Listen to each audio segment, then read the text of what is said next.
Le plus grand sentiment d'accomplissement vient de l'engagement à aider les autres. J'ai écrit Père riche, Père pauvre parce que ma mission est d'aider mes semblables. Parce que le système scolaire ne vous enseigne rien sur l'argent, mais comment rester pauvre. Les pauvres disent « Je ne peux pas me le permettre, je ne peux pas faire ça, c'est une échappatoire. » Et c'est pour ça qu'ils sont pauvres.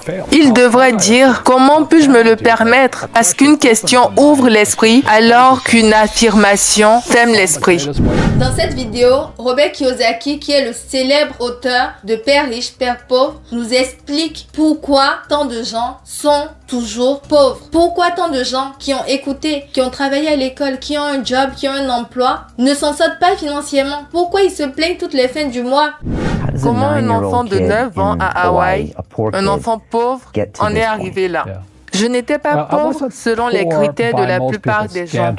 Mais je venais d'une famille avec une mentalité de pauvre. Parce que vous savez, la pauvreté des pauvres et de la classe moyenne vient d'une attitude fondamentale. J'étais donc à Hawaï, j'avais 9 ans. Mon père était directeur de l'éducation, vous savez, titulaire d'un doctorat, un homme très intelligent, un bon gars. Nous avons donc déménagé dans une autre ville et je suis allé dans une école pour enfants de riches. Et j'ai soudain réalisé que j'étais pauvre. Comme Einstein l'a dit, tout est relatif. Et mes camarades de classe étaient pour la plupart des blancs. J'étais l'un des rares asiatiques de la classe. Et ces enfants-là, leur père était dans les banques, ils possédaient des plantations, ils étaient concessionnaires automobiles, ils avaient des entreprises. Et j'ai commencé à me demander comment ça se fait que mon père ne possède pas ça. Je me souviens avoir levé la main quand j'avais 9 ans pour demander à la maîtresse « Quand est-ce qu'on va apprendre des choses sur l'argent ?» C'était une femme qui aurait dû prendre sa retraite il y a 50 ans. Elle en avait marre des enfants. Elle m'a répondu « L'amour de l'argent est la racine de tous les maux. » Et j'ai dit « Qu'est-ce qu'on fait à l'école alors ?» Et elle a répondu « On n'apprend pas des choses sur l'argent à l'école. » Et j'ai dit « Pourquoi ?» Et elle s'est énervée et m'a dit de m'asseoir à ma place. J'étais curieux. J'ai donc redemandé pourquoi on n'apprend pas des choses sur l'argent. Et elle a dit « Va demander à ton père, c'est mon patron. » Mon père était le directeur de l'école. Quand je suis rentrée chez moi, j'ai demandé à mon père « Pourquoi on n'apprend rien sur l'argent à l'école ?» Il m'a regardé et a dit « C'est parce que le gouvernement ne nous autorise pas à enseigner ça. » Et moi, j'ai trouvé ça étrange et j'ai dit « Mais nous n'allons pas à l'école pour apprendre sur l'argent ?» Il m'a répondu « Non, tu vas à l'école pour trouver un travail. » Et j'ai dit « Mais quand on a un travail, c'est pour gagner de l'argent. » Il me dit « Non, tu es juste censé avoir un travail. » Je lui réponds « Non, non, non, non, non. Le but d'un travail n'est-il pas de gagner de l'argent ?» Il me dit « Tu as raison. » Et je dis alors « Pourquoi ne pas simplement apprendre comment gagner de l'argent? Je peux sauter la partie où il faut travailler. » Il m'a donc dit « Si tu veux savoir plus de choses sur l'argent, va donc demander au père de ton ami Mike. » Et j'ai dit « Pourquoi je devrais demander au père de Mike ?» Il m'a dit « Le père de Mike est un entrepreneur. » Et je lui ai donc demandé « Et toi ?» Et il m'a dit « Moi, je suis un employé du gouvernement. » Et j'ai demandé quelle était la différence. La différence, c'est qu'un entrepreneur doit connaître des choses sur l'argent. Sinon, il n'est plus un entrepreneur. Et un employé n'a pas besoin de connaître des choses sur l'argent.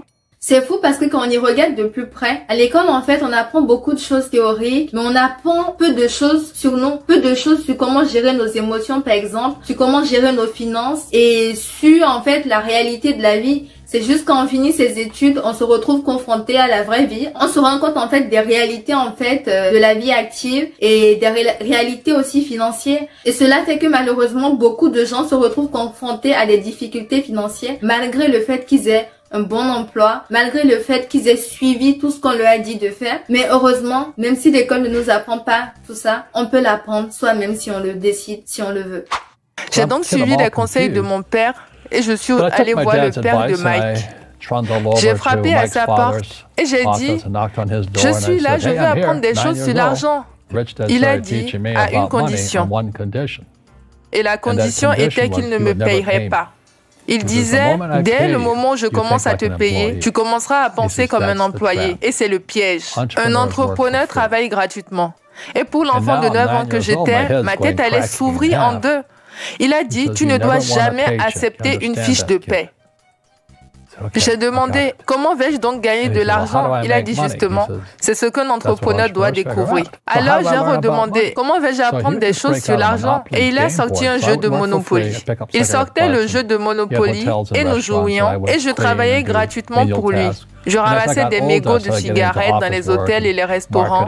Et en grandissant, j'ai commencé à travailler dans son bureau. J'ai commencé à travailler dans le marketing et la comptabilité. J'étais son apprenti, mais j'ai toujours travaillé gratuitement. Et un jour, je me suis énervée et j'ai dit, quand est-ce que je vais apprendre des choses sur l'argent? Et il m'a dit, qu'est-ce que tu crois qu'on est en train de faire? J'ai répondu, nous jouons au Monopoly. Il a dit, non, non, non. Qu'est-ce que tu crois qu'on fait? Et j'ai dit, qu'on joue au Monopoly. Il a dit, je t'enseigne l'argent. C'est pour ça qu'on a une maison verte. Il dit que l'un des meilleurs moyens d'acquérir une grande richesse est de jouer au Monopoly dans la vraie vie. 4 maisons vertes et un hôtel. Et il m'a dit, qu'est-ce que tu crois que je suis en train de faire? J'ai répondu que je ne savais pas. Alors il m'a emmené dehors et il m'a montré ces maisons vertes. Et 10 ans plus tard, à l'âge de 19 ans, j'étais à l'école à New York et je suis revenu à Hawaï. Et mon père riche avait acheté le plus grand terrain en plein milieu de Waikiki Beach. Et quand vous allez à Waikiki Beach aujourd'hui, vous verrez l'hôtel Hyatt Regency. C'était son hôtel. Comme dans le jeu Monopoly, il a acquis des actifs et ils sont devenus de plus en plus importants. Il a simplement fait ce qu'on appelle l'assemblage, parce que cette propriété n'était pas si grande que ça à l'époque. Alors il a dû racheter toutes les petites maisons, parce que Waikiki était une petite ville. Il a donc racheté un magasin, puis un autre magasin, et cela lui a pris un certain temps. Mais il a finalement rassemblé cette grande propriété et a ensuite construit ce gigantesque hôtel. Vous savez, qui vient d'être vendu pour 800 millions de dollars.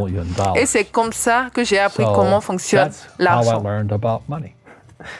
Tout ça parce qu'il refusait d'accepter un salaire.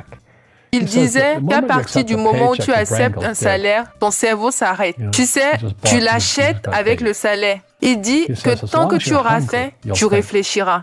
Le livre Père riche, Père pauvre est un livre étonnant sur la comptabilité parce qu'il la rend compréhensible. Mais ce livre parle aussi des peurs. Et je pense que c'est pour ça qu'il résonne avec les gens. Parce que vous dites dans ce livre que les gens savent que c'est vrai. Ils savent que lorsqu'ils se regardent dans le miroir, ils ne font pas le bon choix et qu'ils ne sont pas heureux, qu'ils vivent dans la peur toute leur vie en attendant le prochain salaire. C'est compréhensible, vous savez. À vrai dire, nous avons tous peur. C'est juste la façon dont on y fait face qui est différente. Et Einstein a dit que l'imagination est plus importante que la connaissance. Mais la connaissance renforce l'imagination. Et c'est ce qui manque à la plupart des gens. En fait, ce sont les connaissances en affaires, en comptabilité, sur la dette et sur les impôts. Il faut connaître ces choses-là, mais ils ne l'enseignent pas à l'école. Alors quand les gens me demandent comment votre père riche a pu apprendre toutes ces choses, alors que votre père pauvre, titulaire d'un doctorat, ne l'a pas appris, ma réponse est très simple. Mon père riche était le père de mon meilleur ami et son père est mort quand il avait 13 ans. Donc à 13 ans, mon père riche devait gérer l'entreprise familiale. Il a donc dû abandonner l'école, ce qui était une bénédiction. Vous savez, parfois, une bénédiction ne ressemble pas à une bénédiction, mais cela s'est avéré être pour lui une bénédiction. Et donc, ses professeurs sont devenus ses comptables, ses avocats, ses banquiers et ses agents immobiliers. Il a donc eu ce que j'appelle de vrais professeurs, pas les faux professeurs qu'on a à l'école. Les professeurs à l'école ne pratiquent même pas ce qu'ils enseignent. Et j'ai le même problème dans mon programme de MBA. Je me suis disputé avec le professeur de marketing parce que ce gars n'avait pas d'entreprise. Et je me suis aussi disputé avec mon professeur de comptabilité parce que ce professeur ne connaissait pas la comptabilité. J'en savais plus que lui sur la comptabilité parce que j'ai travaillé dans la comptabilité dans les entreprises de mon père riche. Et donc, je ne suis pas comptable, mais je comprends la comptabilité. C'est ainsi que se sont terminées mes années à l'école parce que j'ai compris compris que ce sont de faux professeurs. Un faux professeur, c'est quelqu'un qui veut juste un travail. Il enseignerait même comment cirer des chaussures si vous lui donnez plus d'argent. Mais il ne sait même pas vraiment ce qu'il enseigne. Et c'est pour cela que je conseille aux gens de trouver de vrais professeurs, au lieu de faux professeurs qui ne font pas ce qu'ils enseignent. Un vrai professeur fait ce qu'il enseigne chaque jour. Donc mes comptables, mes avocats, ils sont tous dans le coup tous les jours. Chaque jour, c'est ainsi que j'apprends parce que je résous des problèmes dans mon entreprise. J'ai donc des comptables, des avocats, des banquiers et tous ces gens qui m'aident à résoudre des problèmes. Et c'est comme ça que je suis devenu plus intelligent. Robert Kiyosaki, dans son livre, parle d'une chose importante, c'est le fait qu'il ne faut pas dépendre que de son salaire, parce que c'est comme avoir tous ses œufs dans un seul panier. Et ça semble logique qu'il faut pas avoir tous ses œufs dans un seul panier, qu'il faut pas dépendre que de son salaire, mais pourtant, aujourd'hui, c'est tellement normalisé. Combien de gens ne dépendent que de leur salaire et trouvent ça normal, alors que c'est dangereux. Si tu perds ton emploi, que tu n'as plus ton salaire, tu te retrouves dans une situation très difficile. Pourtant, aujourd'hui, c'est normalisé. C'est comme si un peu on a été hypnotisé par tout ce que la société nous a répété, par tout ce que l'école nous a répété. On nous a hypnotisé, on nous a tellement répété qu'il faut avoir un travail et son salaire, que c'était bon, qu'on a fini par y croire. On a fini en fait par croire un mensonge, parce que juste le mensonge a été tellement répété depuis notre enfance, tellement répété en boucle autour de nous, tellement normalisé que c'est difficile de ne pas y croire. Mais quand on s'en rend compte, la question à se poser, c'est est-ce que c'est parce qu'on répète un mensonge que ça veut dire qu'il devient réalité? N'hésite pas à me dire ce que t'en penses en commentaire. L'autre chose qu'il explique dans son bouquin, c'est que pour sortir en fait de la pauvreté, de la précarité financière, parce que quel que soit le montant du salaire, si tu dépends que de son salaire, même s'il est de 100 000 € par mois, t'es quand même pauvre parce que tu dépends que de ça. Donc il explique qu'il faut pas dépendre de son salaire de 1, qu'il faut avoir plus d'actifs que de passifs. Les actifs, c'est tout ce qui fait rentrer de l'argent dans ta poche. Et les passifs, c'est tout ce qui prend de l'argent de ta poche. Donc ton appartement, ta voiture, ta maison, tout ça, ce sont des passifs parce que tu payes les prêts, tu payes les intérêts, tu payes des assurances, tu payes, ça te prend de l'argent. Alors que les actifs, ça peut être par exemple des loyers que tu perçois. Ça peut être des dividendes que tu perçois. Et donc, il faut avoir plus d'actifs, donc plus d'argent qui rentre que d'argent qui sort. Et la troisième chose qu'il explique, c'est que il faut que les actifs, donc ce qui fait rentrer de l'argent de notre poche, ne dépendent pas de notre temps ou de notre travail physique. Parce que si jamais tu te retrouves en incapacité pour une quelconque raison de travailler physiquement, tu te retrouves dans une situation très difficile. Donc 3 choses, ne pas dépendre que de son salaire, avoir plus d'actifs, donc plus de choses qui font rentrer de l'argent dans ta poche que de passifs, donc de choses qui prennent de l'argent de ta poche, et avoir des actifs qui ne dépendent pas de ton travail physique et de ton temps. Mon succès vient de la spiritualité et non de la finance. Beaucoup de gens disent « Pourquoi ne pas donner de l'argent aux pauvres ?» Mais le problème est que donner du poisson à une personne créera plus de personnes qui voudront du poisson. Mais vous êtes un Robin des Bois de la connaissance. Vous éduquez les gens sur l'argent. Et cela doit mécontenter les gens riches. Oui, en effet, ils disent « Ne leur dis pas ce que tu sais. Gardons les pauvres. » Mais vous savez, malheureusement, les pauvres, comme dans la Bible, je ne suis pas vraiment religieux, mais les pauvres seront toujours parmi nous, parce que c'est une mentalité de peur. Leurs mots deviennent chers. Quand ils disent « je ne peux pas me le permettre, je ne peux pas faire ça », ils deviennent ce qu'ils disent. Et je vois tellement de gens qui disent « je ne peux pas me le permettre ». Mon père pauvre disait « Qu'est-ce que tu crois? Que j'ai créé l'argent? Je ne peux pas me le permettre. » Et mon père riche disait « C'est pour ça qu'il est pauvre. » Les pauvres disent « Je ne peux pas me le permettre, je ne peux pas le faire parce que c'est une échappatoire. » C'est facile de dire « Je ne peux pas me le permettre. » Oh, comme je suis fatigué, je ne peux pas aller à la gym. Tu sais, tu pourrais aller à la salle de sport. Non, je ne peux pas. Je suis trop fatigué pour aller à la salle. Et vous jouez la carte de la sécurité, vous n'introduisez pas de nouveaux risques. Votre père riche avait l'habitude de dire quoi à la place de « je ne peux pas me le permettre ». Comment puis-je me le permettre? Comment puis-je faire cela? Pourquoi je devrais faire ça? Il dit qu'une question ouvre l'esprit, alors qu'une affirmation ferme l'esprit. Donc, quand vous dites « je ne peux pas me le permettre », votre esprit se ferme et vous devenez ce que vous dites. Vous savez, les gens disent « l'argent n'est pas si important pour moi ». Alors, si l'argent n'est pas important pour toi, l'argent n'est pas important pour toi. Si tu dis « je me fiche de l'argent », l'argent ne se préoccupera pas de toi. La parole se fait chère. où ils disent « Je ne serai jamais riche » ou leur préféré « Les riches sont cupides ». Ce sont les pauvres qui sont cupides, tu sais, si tu y réfléchis. Parce que pour être riche, il faut donner quelque chose. Il faut produire des livres, des jeux, acheter des biens immobiliers, fournir des logements, des emplois. Et c'est tout ça qu'il faut faire pour être riche. Mais les gens avides ne produisent rien. Un invité de mon émission a récemment dit que les pauvres étaient égoïstes et ça a choqué. Il a dit, réfléchissez-y, ces gens sont toujours en train de parler de leurs problèmes, ils ne pensent qu'à eux. Êtes-vous d'accord? Oui, oui, parce que vous devenez riche en résolvant les problèmes des autres. En réalité, la plupart des gens qui travaillent pour le salaire, ils le font pour eux-mêmes. Ils ne le font pas pour aider la société, pour apporter plus. Non, ils le font d'abord pour eux-mêmes. Et en général, c'est des gens qui passent le temps.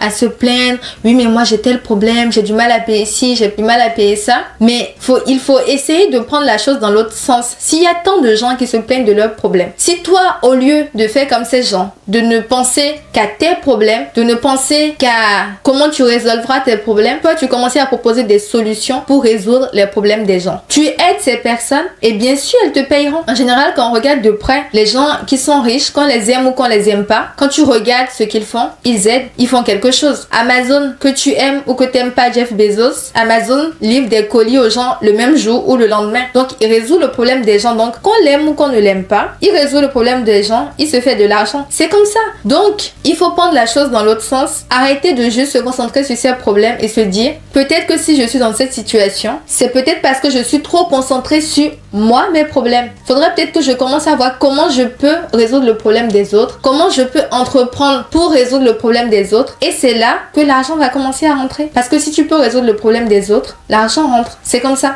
L'autre chose dont il parle quand même aussi, c'est les croyances en fait qui nous maintiennent dans la pauvreté. Et c'est vrai parce que nos croyances déterminent nos choix. Si je crois que je suis riche avec mon salaire, je vais continuer de me contenter de mon salaire, je vais pas chercher loin parce que je crois ça. Alors que si je me rends compte qu'en fait non, je suis plus près de la pauvreté, je vais commencer à chercher des solutions. Donc il faut commencer à se poser les bonnes questions et briser les croyances limitantes sur l'argent et arrêter de ne penser qu'à ses propres problèmes parce que tout le monde a des problèmes, mais plutôt se positionner comme quelqu'un qui aide les gens à résoudre leurs problèmes, et c'est comme ça qu'on gagne plus d'argent. Et comme il est dit dans la Bible, on gagne plus à donner qu'à recevoir. N'hésite pas à me dire en commentaire ce que tu as retenu de cette vidéo, et j'aimerais aussi savoir si tu as déjà lu les livres de Robert Kiyosaki, Père riche, Père pauvre et le cadran du cash flow. En tout cas, si ce n'est pas encore le cas, je te recommande vraiment de les lire parce que c'est des livres qui vont changer ta manière de voir les choses. Je mettrai peut-être le lien en description pour que tu puisses te les procurer. Et comme on a dit, tout commence dans les croyances. Donc, il faut briser les croyances limitantes qui maintiennent dans la pauvreté pour briser les liens de la pauvreté. Allez, salut, rendez-vous dans une prochaine vidéo.